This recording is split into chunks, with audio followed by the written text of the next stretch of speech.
GT Holidays, South India's #1 travel brand. You know you are special when you're with GT Holidays. கவலையின்றி சுவாசியுங்கள். உலகின் தலை சிறந்த மருத்துவர்கள் நுரையீரல் புற்றுநோய் சிகிச்சை அளிக்கிறார்கள். தங்கம் புற்றுநோய் சிகிச்சை மையம், நாமக்கல் மற்றும் கான்பூர்.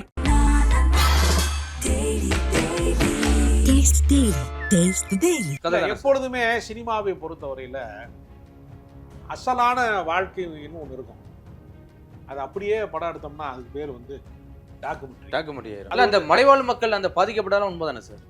அதெல்லாம் ஒன்றும் மறுக்க முடியாத உண்மை. எங்கே வந்து அது டிராமாவா மாறும்னா, இது பெருமாள் வாத்தியாருடைய அந்த வாழ்க்கை என்னவா இருந்துச்சு, மக்கள் போராட்டங்கள்ல அவர் எதுல மிகப்பெரிய சம்பவங்களை என்ன செஞ்சாரு. இல்ல அப்பேற்பட்ட மக்கள்கிட்ட அதிகாரத்தை மீறிடுறாங்களா காவல்துறை தரப்பு? இங்க போகும்போது அதாவது என்ன செய்வானா, காவல்துறை என்பது அரசுக்கு ஆதரவா செயல்படுறதுனால அது ஒரு சீருடை அணிந்த ஒரு வன்முறை அமைப்பு. அது மக்களை காப்பாத்துறதுக்காக தான் இருக்குன்னு நம்ம நினைச்சிட்டு இருக்கோம். அது உண்மை கிடையாது. சக மனிதனுடைய துயரத்திற்காக நான் ஒரு படைப்பை உருவாக்குறேன் அப்படின்னு சொல்ற இடம் இருக்கு. அசுரன் மாதிரியான படம். ஆமா, இதெல்லாம் வந்து அவருடைய நீங்க ரெக்கார்டை எடுத்து பார்த்தீங்கன்னா அவரோட மகத்தான ஒரு கிராஃப்ட் வளர்ச்சி இருக்கு. அதனால ஒரு அசலான வாழ்க்கையினுடைய பாதிப்பை இந்த இரண்டாவது பாகம்ங்கிறது இன்னும் துயரமானதாக இருக்க வாய்ப்பு. அதோட முதல் பாகத்தை விடவும் இன்னும் கொஞ்சம் மன அழுத்தம் கொடுக்கக்கூடியதாக. அப்ப முதல் பாகத்துல வந்து சாதாரண ஒரு ட்ரெய்லர் தானே? எப்படி சார் இந்த உலகத்துல ஏன் அமைதி இல்லாம இருக்கு அப்படின்னா, இந்த உலகத்தினுடைய செல்வங்கள், அதிகாரம், உரிமை ஒருவனுக்கு கிடைக்குது, இன்னொருத்தர் கிடைக்கல. பெரியார் சொல்றாரு, என்னை நல்லா வாழ வச்ச கடவுளுக்கு ஒருத்தன் கோயில் இருக்கான், என்ன பஞ்ச பராரி ஆக்கின ஒரு கடவுள் இருக்கான்னு வச்சுக்கோங்க, ஒருத்தனுக்கு இன்னொருத்தனுக்கு இருப்பான். கண்டிப்பா இருப்பான். அவன் என்ன செய்யறதுன்னு கேட்கிறாரு பெரியார். கோயில் இடிக்கிறதா? ஏன் உனக்கு வரல ஞானம்? எனக்கு தான் பிறப்புல இருந்து வரும். எனக்கு தான் வந்து கடவுளுடைய ஸ்பெஷலா பிறந்தவன். நானு பிறக்கும் போதே ஞானத்தோட பிறந்தவன், நான் தலையில பிறந்தவன், நான் அதுல தோல்ல பிறந்தவன், மேல பிறந்தவன் சொன்னான்ல. ஏன்டா அங்கே போய் நிக்கிறிய? இளையராஜாட்ட போய் ஏன்டா கும்பிட்டு நிக்கிறிய? பாட்டு போடுறேன். இப்ப இந்த விஜய் சேதுபதி கேரக்டர் இதோட முடியுமா?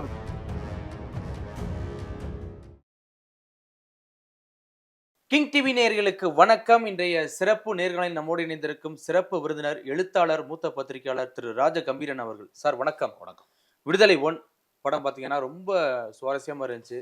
அந்த கடைசி கிளைமேக்ஸ் வந்து ரொம்ப மனசுக்கே ரொம்ப உருகிற விஷயமா இருந்துச்சு. இப்போ விடுதலை 2 நாளைக்கு ரிலீஸ் ஆக போகுது. எதை நோக்கி போகும் சார் அந்த கதை? குறிப்பா இது கம்யூனிஸ்ட் நோக்கி எடுத்து போமா எப்படி?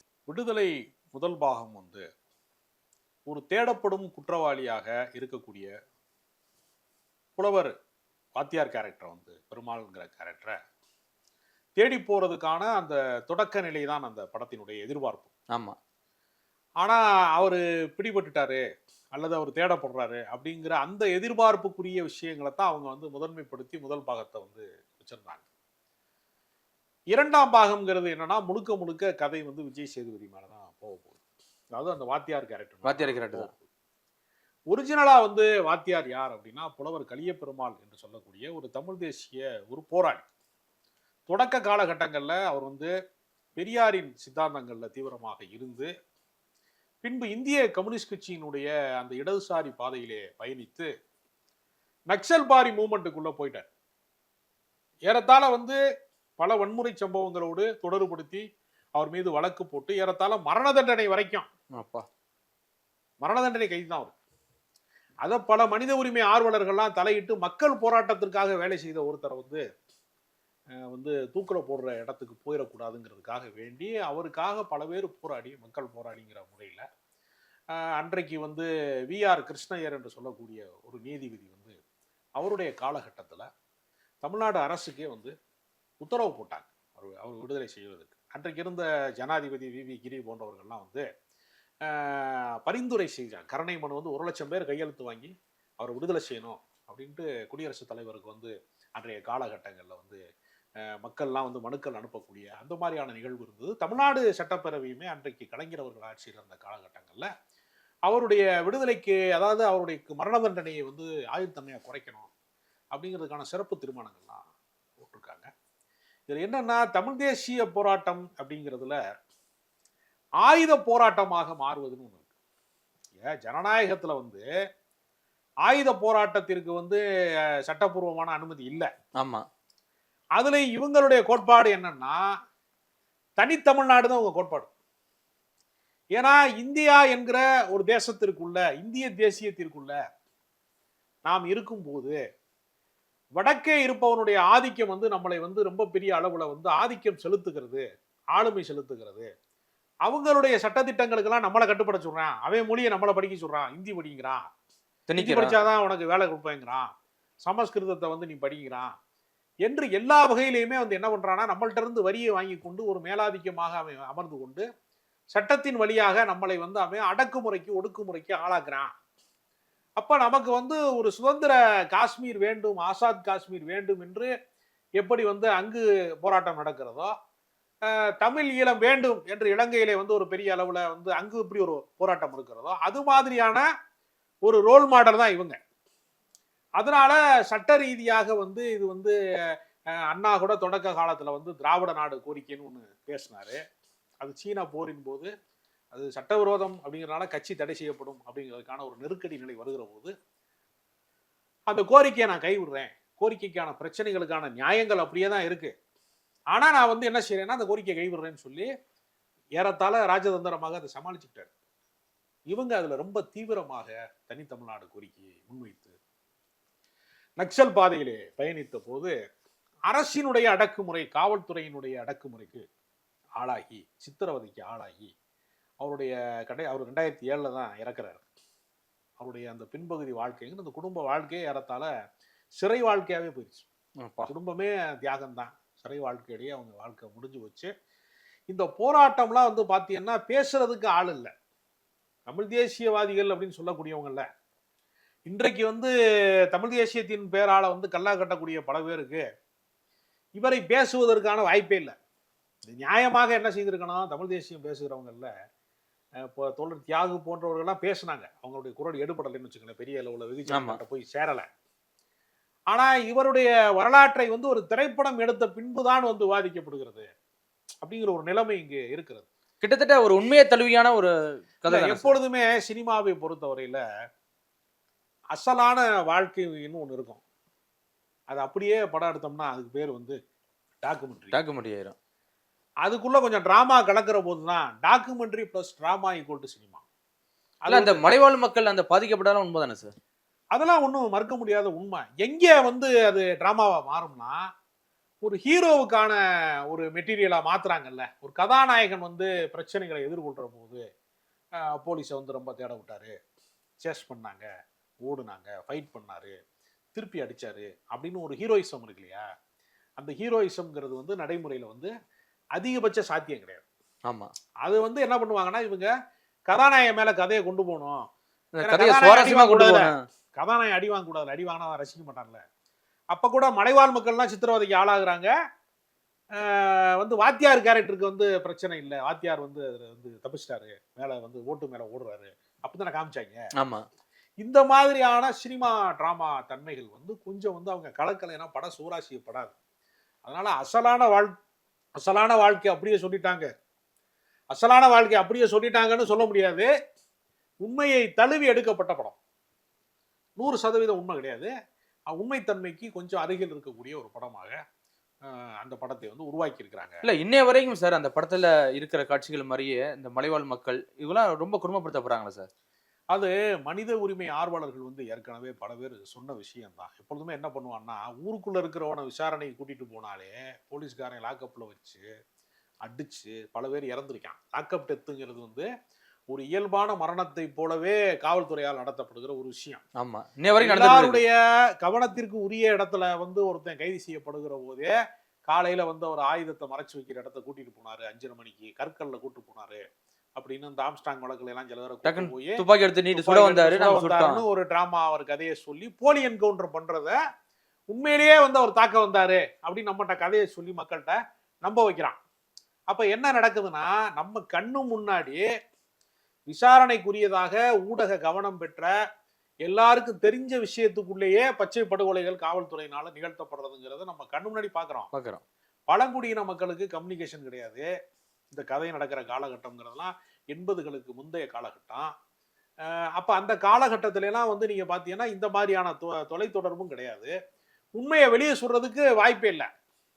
அப்ப காவல்துறையினுடைய அத்துமீறல்ங்கிறது நக்சல் வேட்டைன்னு ஒண்ணு இருக்கு.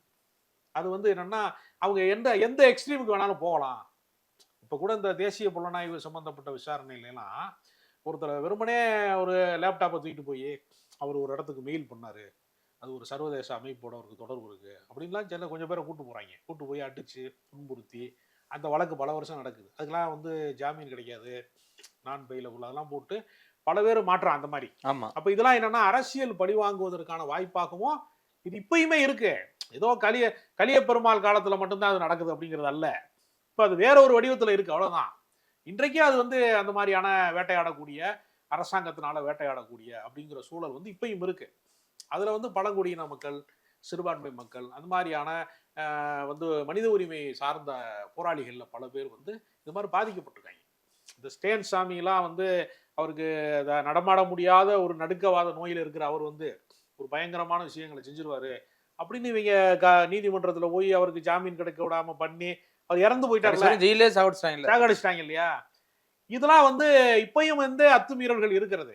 ஏன்னா எல்லா நீதிபதிகளுமே வந்து இந்த உண்மைகளை உணர்ந்து கொண்டவர்களாக தான் இருக்கணுங்கிற அவசியம் இல்லை. அதாவது தந்தை பெரியார் சொல்வாரு, நேத்து வரைக்கும் குலகாரனுக்கு வாதாடினவன், நேத்து வரைக்கும் கற்பழிச்சவனுக்கு ஆதரவா வாதாடினவன், காசு வாங்கிட்டு வாதாடினவன் திடீர்னு ஜட்ஜ் ஆயிடுறான், மயிலாடு அப்படின்னு சொல்றோம் நம்ம. அவன் எங்கிருந்து வந்தான்னு ஒண்ணு இருக்கு. ஆமா, அரசியல்வாதியை ரெக்கமெண்டேஷன் பண்ணி தான் ஜட்ஜ் ஆகிறான். கொஞ்சம் பேர் எக்ஸாம் எழுதி ஆகிறதா சொல்றான், இருந்தாலும் பரிந்துரைகளின் பேராலும் பல பேர் வருவான். பல உள்கருத்துக்கள்லாம் இருக்கு, கண்டிப்பா இருக்கு. அப்ப நீதிபதிகள் வந்து நீதி பரிபாலனம் என்பது உயர்வானதே. நீதிபதிங்களே மனுஷன் தான். ஆமா, அவனுக்கு தனிப்பட்ட கருத்துக்கள் இருக்கு, தனிப்பட்ட குணாதிசயங்கள்ல கோளாறு இருக்கு, தனி மனிதனாக அவனுக்கு சில பலவீனங்களும் இருக்கு. அப்ப நீங்க வந்து அதை ஊடுருவக்கூடிய ஆட்களாகவும் இருக்கான்லப்ப. RSS சார்ந்த கூட்டங்கள்ல போய் ஒரு நீதிபதி பங்கேற்கிறாரு அப்படின்னா அவருக்கு கட்சி சார்பு இருக்கக்கூடாதுங்கிறதுன. நீங்க வழக்கறிஞராக இருக்கிற வரைக்கும் நீங்கள் எதன் சார்பாளராக இருக்கலாம். நீதிபதி ஆன பின்பு நீங்கள் வந்து எந்த கட்சி சார்புடையவராகவும் நீங்க இருக்கக்கூடாது. ஆனா நடைமுறையில் அப்படி இருக்கா அப்படின்னு கேட்டா நடைமுறையில இல்ல. அப்ப நமக்கு வந்து என்னன்னா நீதிபதிகளை விமர்சித்து விடக்கூடாது, அவதை பேசிவிடக்கூடாது, தீர்ப்பை விமர்சிக்கலாம், நீதிபதியை விமர்சிக்க கூடாது அப்படின்னு நிறைய கருத்து இருக்கு. ஆனால் உண்மை என்னவா இருக்கு அப்படின்னு ஒரு கேள்வி இருக்கு. இப்ப எல்லாருடைய யோக்கியதையும் ஒண்ணு இருக்கு. அப்ப நம்ம வந்து என்னன்னா நீங்க வந்து விமர்சிக்க கூடாது யாரையும் அப்படின்னு சொல்றோம். ஆனால் விமர்சனத்துக்கு அப்பாற்பட்டவர்களாக தமிழ் சமூகத்தை பொறுத்தவரையில கடவுளே கிடையாது. நெற்றிக்கண் திறப்பினும் குற்றம் என்ன கடவுளை பார்த்து சொன்ன ஒரு சமூகம் இருக்குன்னா தமிழ் சமூகம். நீங்க வந்து அதிகாரத்துல இருக்கிறவனை பார்த்து கேள்வி கேட்க கூடாதுன்னு சொன்னது அல்ல, ஆண்டவனையே பார்த்து நாங்க கேள்வி கேட்போம்டா, தப்பு பண்ணா தப்பு தான், நீ இந்த வேலை டகால்ட்டி வேலை என்கிட்ட வச்சுக்கிற கூடாதுங்கிறது கடவுளுக்கே சொன்ன ஒரு சமூகம் தமிழ் சமூகம். அதையும் நம்ம சேர்த்து சிந்திக்க வேண்டியிருக்கு. அதனால ஒரு அசலான வாழ்க்கையினுடைய பாதிப்பை இந்த 2வது பாகம்ங்கிறது இன்னும் துயரமானதாக இருக்க வாய்ப்பு இருக்கு. அதோட முதல் பாகத்தை விடவும் இன்னும் கொஞ்சம் மன அழுத்தம் கொடுக்கக்கூடியதாக. அப்ப முதல் பாகத்துல வந்து சாதாரண ஒரு ட்ரைலர் தானே எப்படி சார்?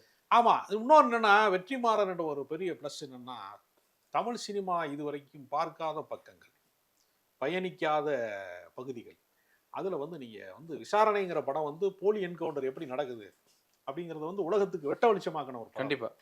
அது மாதிரி நீங்க பாத்தீங்கன்னா தலித் சமூகத்திலே பிறந்தவர்கள், அந்த ஒடுக்குமுறையை சந்தித்தவர்கள் அல்லது அந்த துயரத்தில் அழுத்தப்பட்டவர்களாக இருக்கிறவங்க தலித் படங்கள் எடுப்பாங்க. ஆனா தலித் அல்லாத வெற்றிமாறன் தலித் படம் எடுக்கிறது இருக்கிறார். அது ஒரு மகத்தான விஷயம். எனக்கு நேரடியா அதனுடைய பாதிப்பு இல்லைனாலும் சக மனிதனுடைய துயரத்திற்காக நான் ஒரு படைப்பை உருவாக்குறேன் அப்படின்னு சொல்ற இடம் இருக்கு. அசுரன் மாதிரியான படம். ஆமா. இதெல்லாம் வந்து அவருடைய நீங்க ரெக்கார்டை எடுத்து பார்த்தீங்கன்னா அவருடைய மகத்தான ஒரு கிராஃப்ட் வளர்ச்சி இருக்கிறது. எப்பொழுதுமே உண்மைக்கு மிக நெருக்கமாக இருக்கக்கூடிய படங்களை எடுக்கக்கூடியவங்களுக்கு காலத்தால வந்து எப்பவுமே அழியாத ஒரு விஷயம் இருக்கு. அது பாலு மகேந்திரா ஸ்கூல்ல இருந்து வரக்கூடியவர்களுக்கு அந்த தன்மை வந்து மிக அதிகமாக இருக்கு. ஏன்னா அசல் சினிமா, உலக சினிமாவை வந்து முதலில் வந்து தமிழ் சூழலுக்கு வந்து அறிமுகப்படுத்தியவரே பாலு மகேந்திரா. இன்னைக்கு வந்து OTT தளம் வந்துருச்சு, எந்த உலக படத்தை வேணுமானாலும் நம்ம பார்க்கலாம். இன்னைக்கு சர்வதேச திரைப்பட விழாக்கள் எல்லா ஊர்லையும் நடக்க ஆரம்பிச்சிருச்சு. இன்னைக்கு அதெல்லாம் பார்ப்பதற்கான வசதி வந்து விட்டது. அதெல்லாம் வராத காலத்திலேயே அந்த குவாலிட்டியில படம் கொடுத்த ஒருத்தர் பாலு மகேந்திரா. அவருடைய சிஷியனாக இருக்கக்கூடிய வெற்றிமாறனும் இது மாதிரியான அசலான படங்களை, உலகத்தரமான படங்களை எடுக்கிறது அப்படிங்கிறது மூலமாக விடுதலை 2 பெரிய எதிர்பார்ப்புக்குரியதாக இருக்கு. இல்லை சார், இப்போ உள்ள இயக்குநர்கள் பார்த்தீங்கன்னா ஜாதி ரீதியான படங்கள் நிறைய வருது. உங்களுக்கே தெரியும், குறிப்பிட்ட சில ஒரு இயக்குநர்கள் என்னுடைய சமுதாயத்தில் எதாவது நடக்குதுன்னு சமுதாயத்தை பற்றி எடுக்கிற காலகட்டத்தில் இவர் வந்து வெற்றிமாறன் ஏன் ஒரு தனித்துவம் அளிக்கணும்? இல்லை, படைப்புங்கிறதே தனித்தன்மை தான். நீ வந்து என்னன்னா, அதாவது ஜாதியை போற்றுகிற படம் இருக்குல்ல, போற்றி பாடடி பெண்ணே தேவர் காலடி மண்ணேன்னு பாடலாம். ஆனா அப்படி பாடப்பட்டவர்களால பாதிக்கப்பட்டவர்களுடைய வாழ்க்கையை கண்ணீரை படமாக்க கூடாதுங்கிறேன். ஆமா, அது என்ன நியாயம் இருக்கு? நீங்க பேசலாம், நான் பேசக்கூடாது. நீங்க பாடலாம், நான் பாடக்கூடாது. நீங்க நான் தெருவில் நடக்கலாம், நான் நடக்கக்கூடாது. நீங்க படிக்கலாம், நான் படிக்கக்கூடாது. நீங்க உத்தியோகத்துக்கு போகலாம், நான் போகக்கூடாது. நீங்க சட்டமன்ற உறுப்பினராகலாம், நான் ஆகக்கூடாது. இதுதான் இங்க இருக்க பிரச்சனை. ஒரு மனிதனுக்கு கிடைக்கிற உரிமை, ஒரு மனிதனுக்கு கிடைக்கிற அதிகாரம் இன்னொருத்தருக்கு கிடைக்காம இருக்கிறதுனாலதான் இந்த உலகம் கலகமாவே இருக்கு. இந்த உலகத்துல ஏன் அமைதி இல்லாம இருக்கு அப்படின்னா, இந்த உலகத்தினுடைய செல்வங்கள், அதிகாரம், உரிமை ஒருவனுக்கு கிடைக்குது, இன்னொருத்தருக்கு கிடைக்கல. பெரியார் சொல்றாரு, என்னை நல்லா வாழ வச்ச கடவுளுக்கு ஒருத்தன் கோயில் கட்டுறான். என்னை எல்லா சிறப்பு மிக்கவனாக கடவுள் கோடீஸ்வரன் ஆக்கிட்டான். நான் கடவுளுக்கு நன்றி தெரிவிக்கிறதுக்காக நான் கோயில் கட்டுறேன்னா, என்ன பஞ்ச பராரி ஆக்கின ஒரு கடவுள் இருக்கான்னு வச்சுக்கோங்க, ஒருத்தனுக்கு இன்னொருத்தனுக்கு இருப்பான். கண்டிப்பா இருப்பான். அவன் என்ன செய்யறதுன்னு கேட்கிறாரு பெரியார். கோயிலை இடிக்கிறதான்னு கேட்கிறாரு. ஏன்னா உனக்கு அந்த உரிமை இருக்குன்னா, அந்த கடவுள் என்னை காப்பாத்துறேன்னா எனக்கு என்னடா கோவம் வருமா வராதா எனக்கு அப்படின்னு கேட்கிற ஒரு இடம் இருக்கு. இந்த உலகம் முழுக்க என்னன்னா சமத்துவம் இன்மை இருக்குல்ல, அதுதான் இந்த உலகத்தினுடைய மாபெரும் பிரச்சனை. இருவேறு உலகத்து இயற்கை அப்படின்னா, ஒரு மனிதனுக்கு கிடைக்கிற வாய்ப்பு இன்னொரு மனிதனுக்கு கிடைக்கல. ஒரு மனிதனுக்கு கல்வி கிடைக்கிது, இன்னொருத்தனுக்கு கிடைக்கல. இப்ப எல்லா காலத்துலையும் என்ன சொன்னாங்க, கடந்த காலங்களில் இசை எங்களுக்கு தான் வரும், நாங்க தான் பாரம்பரியமானவங்க, சாஸ்திரிய சங்கீதம் படிச்சவங்க அப்படின்னு சொன்னாங்கல்ல. ஆனா நம்ம தமிழ் திரையுலகத்துல இசை யார்கிட்ட கிடக்கு? யாரு காலடியில் கிடக்கு இசை? இளையராஜாட்டன்னு இருக்கு. அப்ப அவர் ஒரு ஒடுக்கப்பட்ட சமூகத்துல இருந்து வந்த இளையராஜாட்டைங்க ஏஆர் ரஹ்மான்டையும் தானே இருக்கு. ஆமா, மயிலாப்பூர்காரன் பூரா அங்கே போய் தானே சம்பளம் வாங்கிட்டு வரேன் பாடிட்டு. ஏன் உனக்கு வரல ஞானம்? எனக்கு தான் பிறப்புல இருந்து வரும், எனக்கு தான் கடவுளுடைய ஸ்பெஷலா பிறந்தவன், நானு பிறக்கும் போதே ஞானத்தோட பிறந்தவன், நான் தலையில பிறந்தவன், நான் அதுல தோல்ல பிறந்தவன், மேல பிறந்தவன் சொன்னான்ல.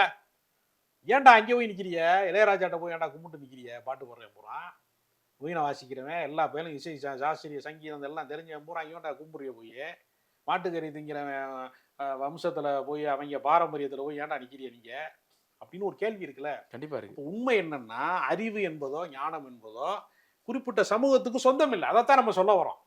நம்ம உயர்வு தாழ்வு கற்பிப்பதற்காக அல்ல, ஒரு சமூகத்தை இழிவுபடுத்துவதற்காக அல்ல. அது ஒரு பொய்யான கட்டுமானங்கிறேன். இவனுக்கு தான் படிப்பு வரும், இவனுக்கு வராது. கற்பா இருக்கிறவனுக்கு படிப்பு வராது, சிகப்பா இருக்கிறவனுக்கு தான் வரும் சொன்னாங்கல்ல. ஆமா, அதெல்லாம் ஒரு மூட நம்பிக்கை. சிகப்பா இருக்கிறவன் பொய் சொல்ல மாட்டாங்க சொன்னாங்க, அதுதான் உலகத்திலே பெரிய பொய். அதைத்தான் நம்ம சொல்ல விரும்புறோம். கண்டிப்பா சார். இப்ப இந்த விஜய் சேதுபதி கேரக்டர் இதோட முடியுமா எப்படி சார்? விடுதலை இதோட முடியுமா இல்ல இந்த செகண்ட் பார்ட்டோட அந்த படம் முடிஞ்சிடும்? ஏன்னா அவர் அடுத்து வாடிவாசல்ங்கிற படத்துக்கு போறாரு, அடுத்த கட்டத்திற்கான பயணத்துக்கு அவர் போறாரு. இந்த கதை முடிந்துடும். இது பெருமாள் வாத்தியாருடைய அந்த வாழ்க்கை என்னவா இருந்துச்சு, எப்படி அவர் போலீஸ் எதிர்கொண்டாரு, விசாரணை எதிர்கொண்டாரு, மக்கள் போராட்டங்கள்ல அவர் எதுலாம் ஈடுபட்டாரு, மிகப்பெரிய சம்பவங்களை என்ன செஞ்சாரு. ஏன்னா கொடைக்கானல்ல இருக்கக்கூடிய ஒரு மிகப்பெரிய இந்த டவரு, சேட்டலைட்டுக்கான அந்த டவர், ஏன்னா முன்ன இப்பதானே தனியார் தொலைக்காட்சிகள் பெரிய இருக்கு. ஆமா, அந்த காலகட்டத்தில் சென்ட்ரல் கவர்மெண்ட்டுக்கு மட்டும் தானே சொந்தம், தூர்தர்ஷனுக்கு மட்டும் தானே சொந்தம். அந்த டவரை வெடிகுண்டு வச்சு வெடிச்சாங்க. இப்பெல்லாம் ஒரு வழக்கு இருக்கு, அதெல்லாம் புலவர் மீதான வழக்கு. அதெல்லாம் இதுல ஒரு வழக்கு வரத்தானே செய்யணும். அந்த வழக்குல இருந்து அவர் வெளியே வந்துட்டாரு, விடுதலை ஆயிட்டாரு. அவர் மீதான ஆதாரங்கள் இல்லை. ஆனா அந்த வழக்குல அவர் முக்கியமானவர், அவங்க தான் காரணம், இந்திய அரசினுடைய நடவடிக்கைகளுக்கு எச்சரிக்கை வருவதற்காக செஞ்சாங்க அப்படிங்கிற மாதிரியான சுவராசியமான சம்பவங்கள் நிறைய இருக்கு. அதெல்லாம் நிறைய எதிர்பார்ப்புக்குரிய விஷயங்கள் அதுல இருக்கு. ஒடுக்கப்பட்ட மக்கள் ஏன் அவர் பின்னாடி திரண்டாங்க அப்படின்னு ஒரு கேள்வி இருக்குல்ல. கண்டிப்பா அவர் ஒரு தீவிரவாதியாக இருந்தால், நக்சல் பாரியாக இருந்தால், மக்கள் ஆதரவு அவருக்கு எப்படி கிடைக்கும்? அப்ப மக்களின் குரலாக அவர் இருந்தாரா என்கிற அந்த கான்ட்ரவர்சி இந்த விடுதலை 2 படத்துல மிகப்பெரிய அளவுல ஒரு அரசியல் பேசப்படும். விடுதலை 1ல அந்த நிர்வாணப்படுத்தப்பட்ட காட்சியெல்லாம் பார்க்க ரொம்ப கொடூரமா இல்ல சார்? அதெல்லாம் உண்மையில நடந்திருக்குமான்னு கேட்கிறேன். நிச்சயமா நடந்திருக்கும். சினிமாவை பொறுத்தவரையில என்னன்னா, சில நேரம் கொஞ்சம் மிகைப்படுத்தி சொல்லுவாங்க, அல்லது கொஞ்சம் கம்மி பண்ணி சொல்லுவாங்களே தவிர, இது மாதிரியான அசலான கதைகளுக்குள்ள அதெல்லாம் நடக்கப்பட்டது. ஏன் ஒண்ணு இல்லை, நீங்க இதற்கான ஆதாரங்கள்லாம் நிறைய இருக்கு. மனித உரிமை ஆர்வலர்கள் அதற்கான ஆதாரங்கள் எல்லாம் வாச்சாத்தி கொடுமையினுடைய அந்த வழக்குகள்ல நீங்க பாத்தீங்கன்னா, பெண்கள் நிர்வாணப்படுத்தப்பட்டது எல்லாத்துக்குமான ஆதாரங்கள் கோர்ட்ல சமர்ப்பிக்கப்பட்டது. அதற்கான வழக்கினுடைய தீர்ப்பு சமீபத்துல தானே வந்தது. ஆமா, அங்க பாதிக்கப்பட்ட பெண்கள் என்னவா பாலியல் ரீதியாக எப்படி துன்புறுத்தப்பட்டாங்க, எப்படி காவல்துறையினால பாலியல் அத்துமீறலுக்கு ஆளானாங்க அப்படிங்கறதெல்லாம் கோர்ட்லயே ஆதாரப்பூர்வமாக நிரூபிக்கப்பட்டிருக்கு. இல்ல அப்பேற்பட்ட மக்கள்கிட்ட அதிகாரத்தை மீறிடுறாங்களா காவல்துறை தரப்பு? இங்க போகும்போது அதாவது என்ன செய்வானா, காவல்துறை என்பது என்னன்னா ஒரு பயிற்சி செய்யப்பட்ட ஒரு வன்முறை அமைப்பு தான். அது அரசுக்கு ஆதரவாக செயல்படுறதுனால அது ஒரு சீருடை அணிந்த ஒரு வன்முறை அமைப்பு. அது மக்களை காப்பாற்றுறதுக்காக தான் இருக்குன்னு நம்ம நினைச்சிட்டு இருக்கோம். அது உண்மை கிடையாது. அரசாங்கத்தை காப்பாற்றுறதுக்காகவும் அரசாங்கத்தினுடைய பிரதிநிதிகளை பாதுகாப்பதற்கு தான் அந்த அமைப்பு செயல்படுது நடைமுறை. மக்களுக்கான அமைப்பாக அது இல்லை. காவல்துறை உங்கள் நண்பன் என்று எழுதப்பட்ட வாசகம் என்பது வெறும் வாசகம் தான். நடைமுறையில காவல்துறை யாரின் நண்பன் ஒரு கேள்வி இருக்கு. யாருடைய நண்பன்? யாருடைய நண்பன்? அதிகார வர்க்கத்தின் நண்பன். அடிமைப்பட்டு கிடக்கிற மக்களின் நண்பன் அல்ல. அதிகார வர்க்கத்தினுடைய நண்பன். அவங்க உத்தரவு போட்டா அவங்க, ஏன்னா நம்ம கூடயே மெரினா போராட்டத்துல நம்ம கூடயே லெமன் சாதம் வாங்கி சாப்பிட்டுக்கிட்டு நம்மளோட டீ குடிச்சுக்கிட்டு நம்மளோட குஞ்சு குலவிக்கிட்டு இருந்த போலீஸுக்கு ஒரே ஒரு உத்தரவு வரும்போது நம்மள பூரா முட்டியில வச்சு அடிச்சானா இல்லையா? போராட்டத்துக்கு போனவன பூரா அடிச்சானா இல்லையா? அப்ப போலீஸும் பொதுமக்களும் ஒண்ணு கிடையாது. கரெக்ட். உத்தரவு அவங்க மேல தப்பு இல்லை, அவங்களுக்கான டியூட்டி அது. உத்தரவு வந்தோன்னா அவன் என்ன பண்றான்? கூட இருக்கிறவன பூரா அடிக்கிறான்ல, தண்ணீர் பீச்சு அடிக்கிறான் அல்லது லத்தியில வச்சு அடிக்கிறான்ல. அப்ப அந்த அவங்களுக்கு அது அவங்களோட டியூட்டி, அது அவங்களுடைய கடமை. அதனால அது ஒரு ஒழுங்குபடுத்தப்பட்ட சட்டப்பூர்வமாக ஒழுங்குபடுத்தப்பட்ட ஒரு வன்முறை அமைப்பு தான். அது இராணுவமா இருந்தாலும் காவல்துறையா இருந்தாலும் நம்ம எவ்வளவு புனிதம் பேசினாலும் அது அடிப்படையில் அது ஒரு வன்முறை அமைப்பு தான். இல்ல இருந்தாலும் சார், இப்போ பெண்களை நிர்வாணப்படுத்தி எடுக்கப்பட்ட படம் இருந்தாலும் இந்த நிர்வாணப்படுத்தி அதுல இந்த மிளகா பொடியெல்லாம் வச்சது, அந்த பிறப்பு மிளகா பொடி வச்சதெல்லாம் அந்த அளவுக்கு கொடுமையா இருக்குமா சார் கேட்குறேன். இல்லை, உங்களுக்கு அடக்க முடியலை ஒரு குறிப்பிட்ட நீங்கள் பழங்குடியின மக்களாக இருக்கிறவன், அது அந்த மாதிரி மக்களை நீங்கள் காவல்துறை தன்வசப்படுத்த முடியலைன்னா, நீங்கள் வீரப்பனுடைய தேடுதல் வேட்டையிலேயே அது நடந்திருக்கு. ஒன்றும் புதிய விஷயம் கிடையாது. வீரப்பனுடைய தேடுதல் வேட்டையில் அங்கே யாரெல்லாம் சித்திரவதைக்கு உள்ளாக்குனாங்கிறதுல இது எல்லாமே நடந்திருக்காரு. கரண்ட் எல்லாம் பாஸ் பண்ணி எல்லாம் பண்ணியிருக்காங்க. மின்சார ஷாக் கொடுத்துலாம் அதிர்ச்சி ஏற்படுத்தியிருக்காங்க. அதனால இதெல்லாம் கற்பனை அல்ல, நடந்த விஷயம்தான். அதில் ஒன்றும் மாற்றுக்கிறது கிடையாது. விடுதலை 2 மிகப்பெரிய எதிர்பார்ப்பை உருவாக்குகிற விஷயங்களே இந்த வன்முறை சார்ந்த களம் தான் நான் நினைக்கிறேன். பொறுத்து பாப்போம் சார். மிக்க நன்றி. GT Holidays, South India's #1 travel brand. You know you are special when you're with GT Holidays. கவலையின்றி சுவாசியுங்கள். உலகின் தலை சிறந்த மருத்துவர்கள் நுரையீரல் புற்றுநோய் சிகிச்சை அளிக்கிறார்கள். தங்கம் புற்றுநோய் சிகிச்சை மையம், நாமக்கல் மற்றும் கான்பூர். Taste the Daily.